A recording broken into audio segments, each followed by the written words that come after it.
রিক্সা চালক, একজন ভ্যান চালক, তারও দৈনিক ইনকাম আছে কমপক্ষে ১,০০০ টাকা।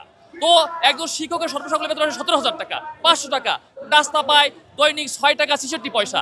৬ টাকা ৬৬ পয়সায় কি পায়? এটা আমার জাতির কাছে প্রশ্ন রইল। তো এই বৈষম্যগুলো আমরা অবসান চাই। আমরা কিন্তু আন্দোলনে বিশ্বাসী নই। আমরা সরকারের প্রতি বারবার আমাদেরকে আশ্বস্ত করেছে, শুধু কথাই আশ্বস্ত করছে, কিন্তু বাস্তবতায় সম্পূর্ণ ভিন্ন। আমরা যখন এই বর্তমান সরকার বৈষম্যবিধি সরকার আসলো, তিনি ঘোষণা করলো আমি বৈষম্য নিরসন করব।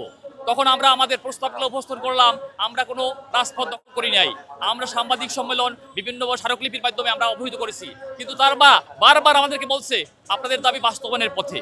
আমাদের মহাপরিচালক মহোদয়, সচিব মহোদয়, তার বারবার আমাদের উপদেষ্টা মহোদয় যে সর্বশেষ আমাদেরকে আশ্বাস দিল যে পে কমিশন সহকারী শিক্ষকদের দাবি নিয়ে কাজ করছে, আপনাদের জীবনমান উন্নয়নের কাজ করছে।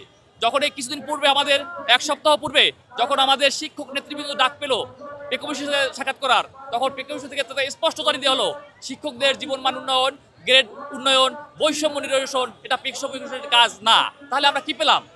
একমাত্র শিক্ষক, বিশেষ করে সহকারী শিক্ষকের জীবনমানের উন্নয়ন হয়নি। তো সময় এসেছে আমরা কর্তৃপক্ষের কাছে আবেদন জানাচ্ছি, আমরা রাজপথ চাই না, আমরা চাই আমাদের বিদ্যালয়। আমাদের আসল ঠিক হচ্ছে বিদ্যালয়।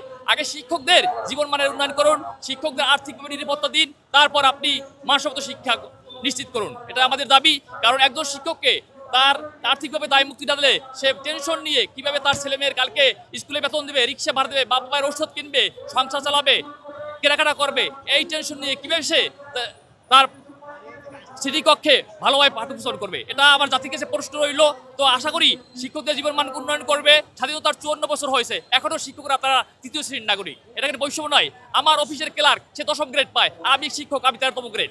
এটা কি বৈষম্য নয়? তাহলে সে তো আমার স্যার, সে কি আমাকে তো অবশ্যই স্যালারি দিতে হবে তাকে।